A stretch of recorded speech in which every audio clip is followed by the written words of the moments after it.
자, 우리 미미미누 간담회에서 화제의 그 강좌, 거기서 바로 유명해진 강좌죠. 원솔루션 멀티테크닉 제 평가원 기출분석 강좌입니다. 여기 이제 위에 딱 있지만요, 평가원의 생각을 읽는다, 수능의 흐름을 읽는다. 자, 요게 우리 원솔루션 멀티테크닉 강좌의 주요 목표가 되겠어요. 자, 대성마이맥 수학 정병호 선생님입니다. 일단 교재를 한번 보시면요, 5과목이 출시가 되는데요. 제일 왼쪽에 수학 1, 그 다음에 여기 수학 2. 자, 여기 잘 보시면 분권이 돼 있죠. 그래서 해설지하고는 분권이 돼 있습니다. 자, 그 다음에 이 선택 과목, 확률과 통계, 미적분, 기하. 자, 이렇게 해서 5과목 모두 출시를 합니다. 자, 먼저 원솔루션 멀티테크닉 강좌의 목표. 자, 요걸 이제 한번 보겠는데요. 우리가 이제 기출분석 강좌라고 하잖아요. 기출분석이 무엇이냐? 자, 뭐 이런 얘기부터 먼저 또 조금 해볼 수 있겠는데, 일단 이제 여러분들이 기출분석에 대해서 학생들이 크게 강박을 갖지 않기를 권합니다. 뭐냐면 막 분석적으로 풀어야 돼, 이런 강박 있죠. 그것은 안 갖는 게 좋아요. 그냥 우리는 시험을 보는 것이고, 수능 시험을 보는 거죠. 수능 시험 때 그냥 그때 당시 자기 실력으로 푸는 겁니다. 그리고 뭐 실력으로 못 푸는 문제들은 뭐 찍기, 야매, 뭐 이거 동원해서라도 푸는 거고요. 자, 이렇게 해서 푸는 거지, 강박적으로 수능 현장에서 분석적으로 풀어야 되지, 막 이런 생각을 가질 이유가 없어요. 누가 그거 감시합니까? 이 자식 분석적으로 풀고 있나? 하면서 감독관이 오셔가지고 이 자식 분석적으로 안 풀고 있네? 막 이렇게 안 하잖아요. 그러니까 그냥 능력껏 푸시면 돼요. 분석에 강박을 갖지 마세요. 분석은 언제 하는 거냐? 문제를 풀고 그리고 나서 다시 한번 풀이에 대해서 재검토를 해보면서 하는 거예요. 일단 문제를 풀 때는 그냥 푸는 거다. 자, 이렇게 생각을 하십시오. 그래야 조금 이제 분석이라는 것이 뭐 너무 이렇게 그 무겁게 자리하지 않을 수가 있습니다. 분석은 누가 하는 거냐면 제가 해드립니다. 강사가 이제 해드리는 건데, 물론 특출난 어떤 학생들은 자기 스스로가 또 분석할 수 있는 뭐 그런 사람들이 있을 수도 있어요. 그렇지만 제 경험상 가르치는 사람들이 능력이 뛰어나기 때문, 물론 제가 뭐 수학 능력이 뛰어나긴 하지만 뭐 그거보다도 가르치다 보면 그걸 통해서 자기 스스로 배우고 깨닫는 게 더 많아요. 원래 가르치는 사람들이 그렇게 돼 있습니다. 가르치려고 하다 보면. 뭐 그러다 보니까 그냥 여러분들이 이렇게 생각하세요. 분석이라는 것은 대화다. 선생과의 대화를 통해서 내가 분석을 하는 것이다. 나 혼자 분석하는 게 아니고.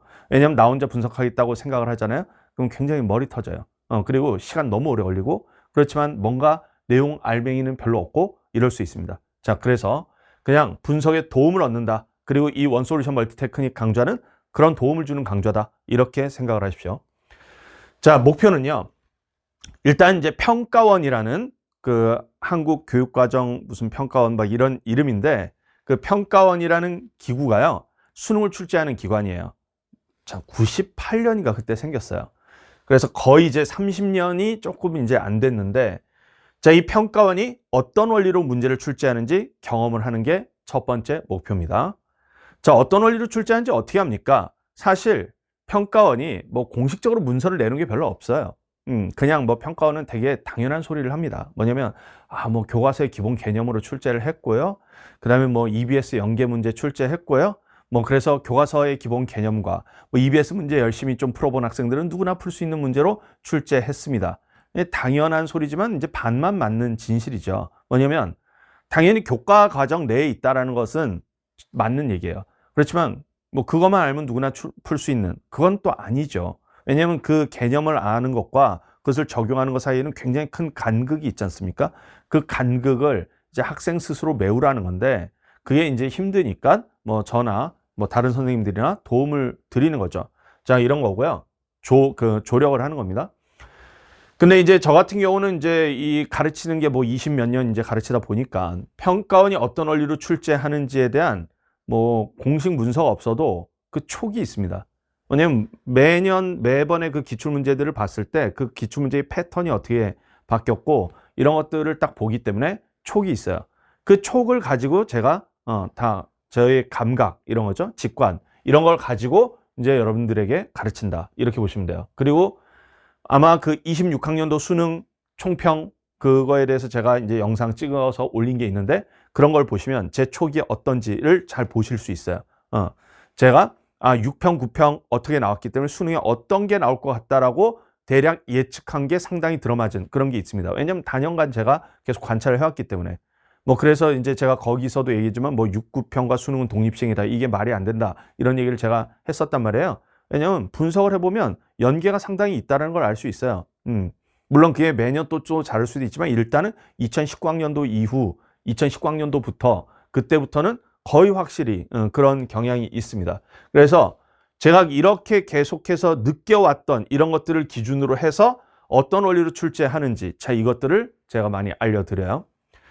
그 다음에 어떤 개념을 주로 물어보는지 파악한다. 이게 왜 중요하냐. 여러분들이 이게 무슨 개념 문제구나. 무슨 개념을 물어보려는 문제구나. 이게 문제풀이의 힌트가 됩니다. 그렇죠. 당연히 그리고 평가원은 그거에 기초해서 출제해요. 왜냐하면 평가원 문제들 보면 사전 문항들 있죠. 특히 걔네들은 전부 이렇게 단원 배분이 다 돼 있어요. 그러면 어떤 단원에 뭘 물어보고 어떤 단원에 뭘 물어보고 이게 다 이렇게 분배가 돼 있어요. 물론 가끔가다 평가원도 좀 그걸 잘 안 지켜서 한 단원에서 두 문제 막 이렇게 내는 경우도 있지만 그래도 대부분은 골고루 이렇게 배치하려고 하는 경향이 강합니다. 그러다 보니까 이 단원에서 주로 나오는 게 이 주제고 주로 물어보는 게 저 개념이고 막 이런 것들이 있단 말이에요. 그리고 저 개념을 물어볼 때는 이런 양상으로 문제가 자주 출제되고 이런 게 있어요. 그렇기 때문에 어떤 개념을 주로 물어보는지 파악하는 것 이게 되게 중요합니다. 그래야 문제풀이의 힌트 이것을 잡을 수가 있죠. 그 다음에 평가원의 출제 의도를 느낀다. 이게 이제 사실 출제 의도를 네가 아냐? 뭐 이런 생각을 할 수 있죠. 이것도 제가 그냥 제 촉이라고 말씀드릴 수밖에 없어요. 그리고 그 촉이 거의 상당히 설득력이 있고 많이 맞아왔다. 뭐 저는 이렇게 생각하는데 평가원의 출제 의도 일단은 교과서 개념에 기반해서 출제합니다. 당연히 그렇죠. 그래서 교과 외의 내용들을 많이 그 교과의 내용 중에 조금 그냥 교과 내와 외에 거의 경계에 있는 내용들이 있어요. 그런 것들은 이제 뭐냐면 예전에 교과 내에 있었다가 살짝 지금 빠져 있다던가 교과 내로 거의 그냥 설명이 되는데 근데 살짝 그걸 그냥 암기하지 않도록 하기 위해서 교과 내, 교과 밖에 있는 이런 내용들이 있단 말이에요. 그런 것까지 포함한 교과 개념이라고 치면요. 그 정도의 교과 개념 내에서 주로 내죠. 내고 그 다음에 평가원이 단연간 이런 것을 어떤 방식으로 물어봤는지 뭐 이런 것들이 있단 말이에요. 그래프를 주로 쓰도록 물어보는지 수식을 주로 쓰도록 물어보는지 한 문제에서 그래프를 쓰다가 수식으로 전환해서 풀도록 하는지 이런 등등의 그런 어떤 패턴들이 있기 때문에 출제 의도라는 것을 어느 정도 저는 느낄 수 있어요. 저는. 일단 뭐 다른 사람들이 다 느낄 수 있는지 모르겠지만 근데 이러다 보니까 이제 평가원이 뭐 공식적으로 발표한 게 또 아닌 경우들이 있어서 그리고 공식적으로 발표하는 뭐 이런 거 보면 되게 형식적인 것들도 많아요. 그냥 뭐 그래프 문제다. 뭐 그래프 문제지. 근데 그 그래프가 서로 상이한 그래프인 경우들도 많고요. 그래서 사람마다 출제 의도는 좀 다르게 느낄 수도 있어요. 그리고 어떤 한 문제가 하나의 풀이만 있는 건 아니죠. 그래서 우리가 이제 평가원의 출제 의도라는 게 그냥 고정돼 있다. 무조건 하나다. 딱 이렇게 교조적으로 접근할 수는 없고요. 그렇지만 그래도 대략적으로 평가원이 이걸 의도했을 가능성이 높다.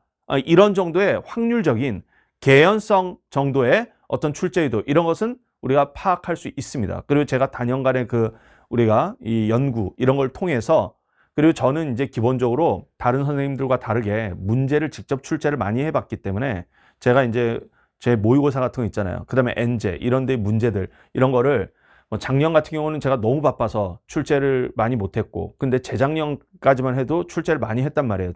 제가 직접. 물론 이제 문제를 구매하는 것도 있긴 했었지만 그렇기 때문에 문제를 직접 출제해 본 사람들이 느끼는 그 출제 의도라는 게 더 디테일하거든요. 보통. 출제를 안 해본 사람이 가르치는 거하고 출제를 해본 사람이 그것도 그냥 한두 문제 깔짝 출제하는 게 아니라 굉장히 다량의 문제를 출제해 본 사람이 가르치는 게 다릅니다. 되게 세밀한 데서 그 느끼는 그게 달라요. 왜냐면 그 문제가 어떻게 디자인되는지 그거에 대해서 아주 디테일한 것까지 다 파악을 하고 있기 때문에 그래서 저는 이제 그런 데서 제가 그래도 여러 상이한 선생님들 간의 입장이 다를 수도 있지만 제가 생각하는 관점이라는 게 상당히 아마 일리가 있을 것이다. 이렇게 저는 자부할 수 있습니다. 그래서 평가원의 출제 의도 이런 것에 대해서 제가 알려드리는 것들 알려드리고 제 풀이가 거의 대부분 평가원의 출제 의도에 맞다고 생각하는데 그러니까 뭐 가르치겠죠. 자, 그다음에 이제 기출의 진화 과정을 파악하는 이런 작업을 합니다. 이게 아마 다른 선생님들 기출 분석 강좌에 비해서 저의 아마 최고의 강점일 수도 있는데 뭐냐면 그냥 원솔 멀텍의 어떤 그 책을 보시면요. 문제 하나하나 이렇게 돼 있어요.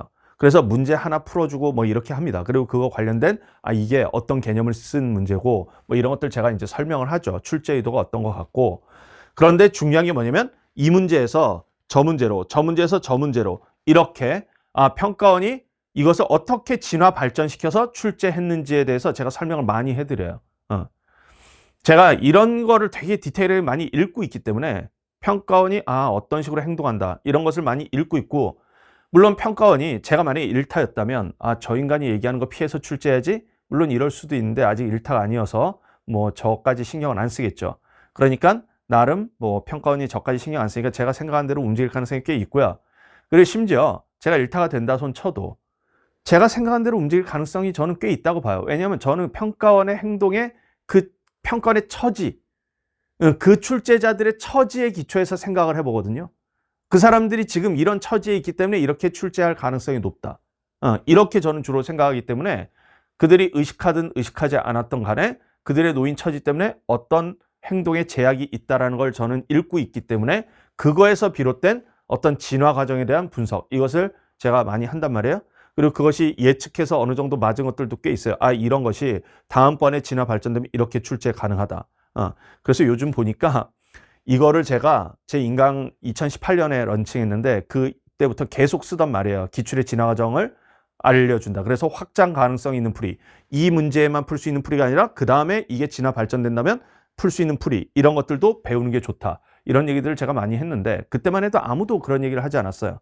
근데 요즘 이걸 약간 따라 하시는 분들이 좀 있더라고. 근데 따라 하시는데 제가 느끼기에 약간 좀 뭐라 그래야 되나, 이상하다 이런 느낌이 들 때가 있어요. 뭐냐면 확장 가능성이 있는 풀이를 구사해야 된다 막 이런 얘기들을 따라 하더라고. 근데 이걸 보면 자기적이야.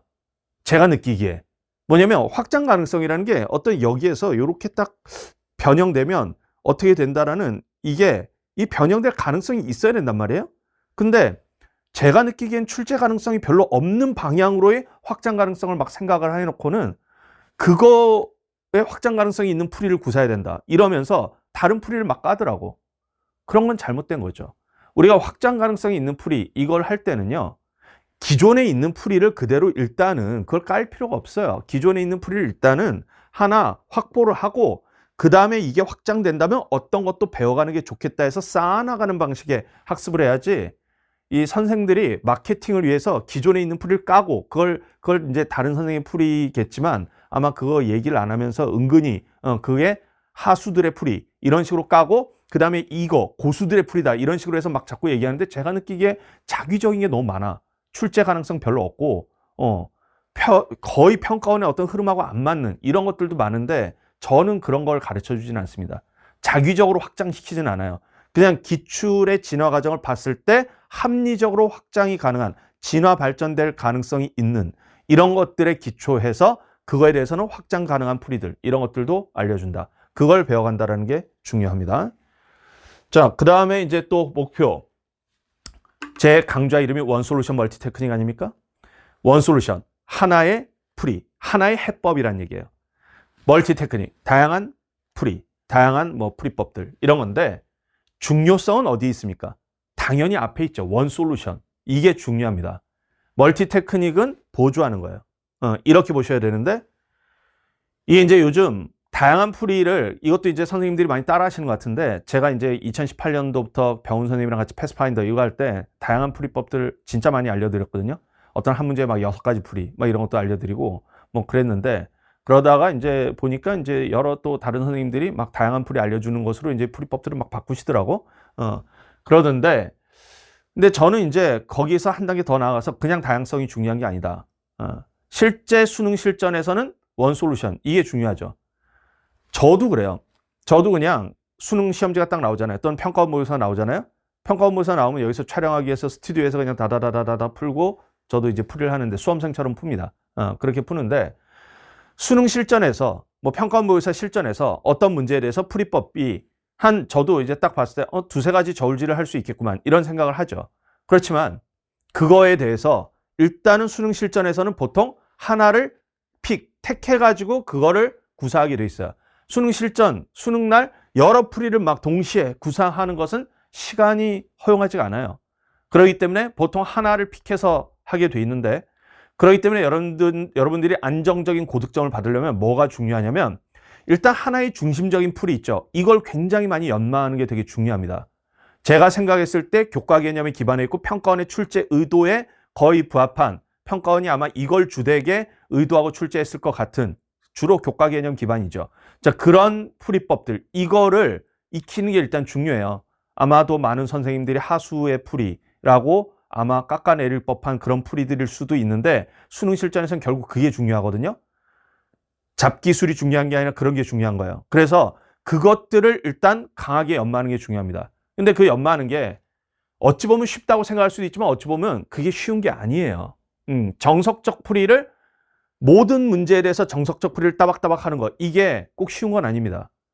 일화로 저희 혹시 아시는지 모르겠는데, 저희 세대 때는 농구 선수 마이클 조단, 아주 저희 세대 때는 열광적인 분위기였습니다.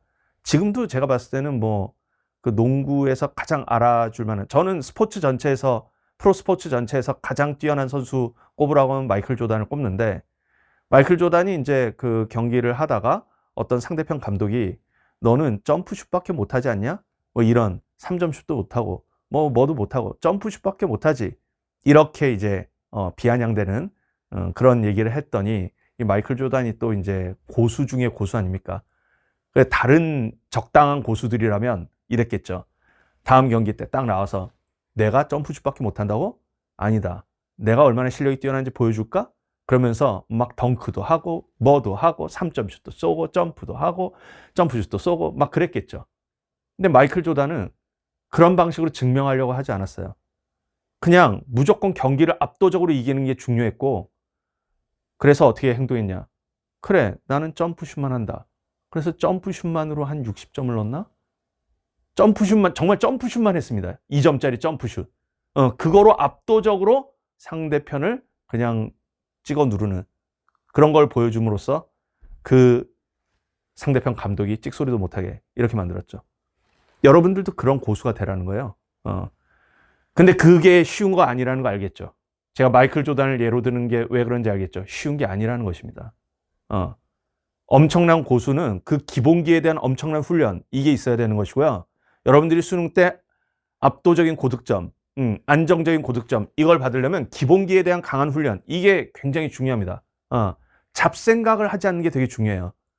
수능 때 딴 생각, 삽질, 이런 걸 하지 않는 게 되게 중요하다.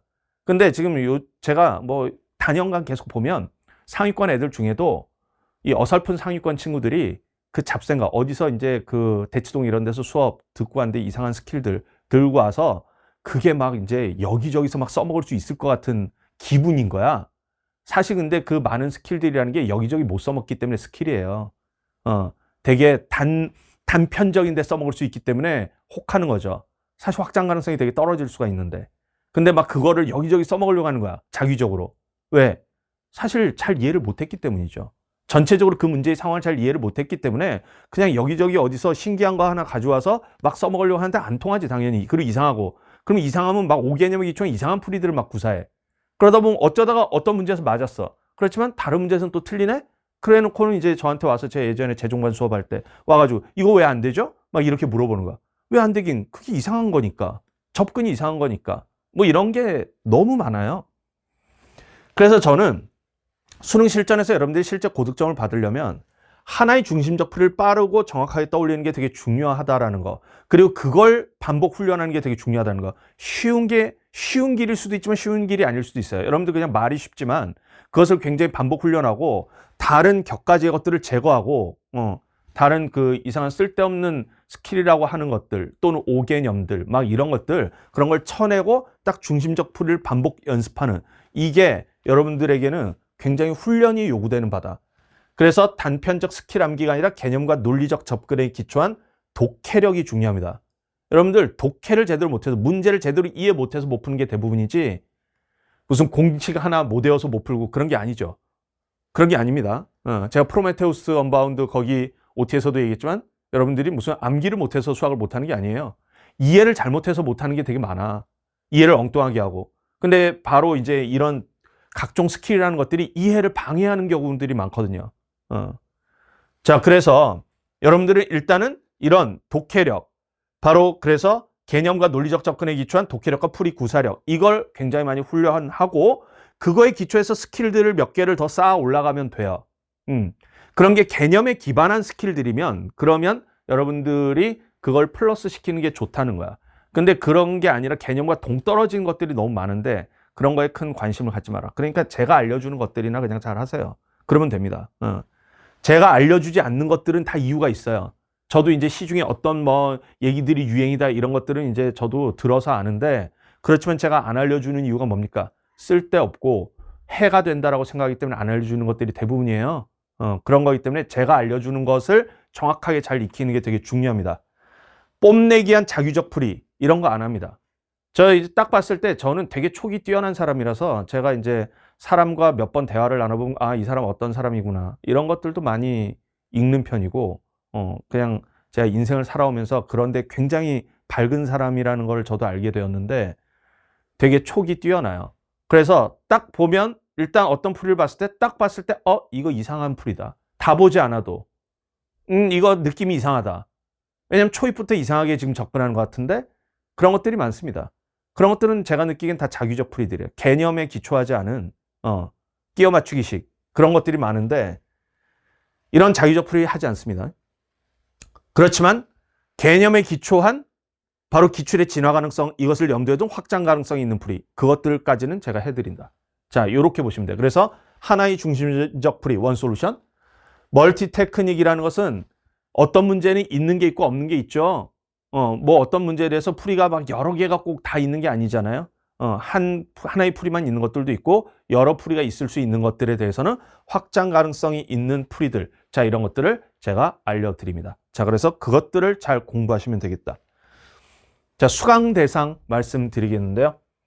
일단은 평가원의 생각과 출제 흐름을 읽는 것을 통해서 향후 무엇을 대비해야 할 것인가, 자, 이것을 이제 준비하려는 학생, 자, 이런 학생들은 수강하시면 됩니다. 문제의 조건 해석 능력과 논리적 확신을 기르고자 하는 학생, 수강하시면 되겠고요. 수능 실전에서 합리적 행동 지침을 얻고자 하는 학생, 사실 이 세 번째 게 어찌 보면 제일 중요할 수도 있어요.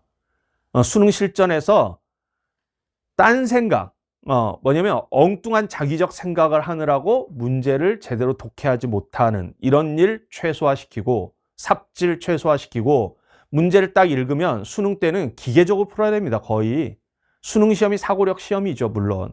근데 그 사고를 되게 훈련의 딱 산물로 딱딱 문제를 읽으면 아, 이게 개념에 기초해서 이렇게 이걸 물어보는 문제구나. 그래서 여기 초입부에 뭘 해야 되는구나. 이런 게 거의 딱 훈련된 사람처럼 나올 수 있어야 돼요. 그러면 진짜 고득점이 안정적으로 나온다고요. 그래서 합리적 행동 지침, 저는 그런 합리성을 굉장히 중시하거든요. 제가 계속 지금 반복적으로 내 촉이 뭐 어쩌고, 나의 직관이 어떻고, 막 이런 얘기 하지 않습니까? 내 감각. 저는 그 감각이라는 게 대부분 합리성하고 관련되어 있는데 딱 들었을 때 이상한 얘기들은 이상한 거야. 저는 그런 경우가 너무 많기 때문에 그냥 살면서 사람 대할 때도 딱 들었을 때 이상한 얘기를 많이 한다. 그럼 이상하다. 이런 이게 다 제 나름대로 봤을 때 합리성에 기초한 어떤 판단, 이런 것을 저는 되게 중시하는 사람이거든요.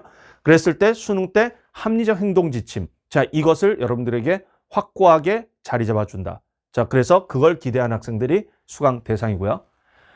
커리큘럼 입장에서 보시면 기본 개념은 공부를 하고 와야 돼요. 제 커리큘럼 기준으로 보면 레알 비기너스는 무조건 공부하고 오셔야 됩니다. 개념도 안 돼 있는데 기출 이렇게 올 수 없어요. 프로메테우스 언바운드 그걸 듣고 이걸 들으셔도 되고요.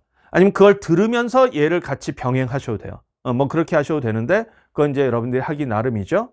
그래서 이제 보통 지금 보면 질문이 많은데 무슨 질문이 많냐면 무슨 뭐 프로메테우스 언바운드 이거 할 때 무슨 그 기출, 시중에 쉬운 기출들 뭐 이런 것들을 좀 워크북으로 해야 되겠습니까? 뭐 이런 것들 막 질문들을 많이 하시던데 그냥 저는 딱 이렇게 권합니다. 프로메테우스 언바운드하고 원솔루션 멀티테크닉 여기 있잖아요.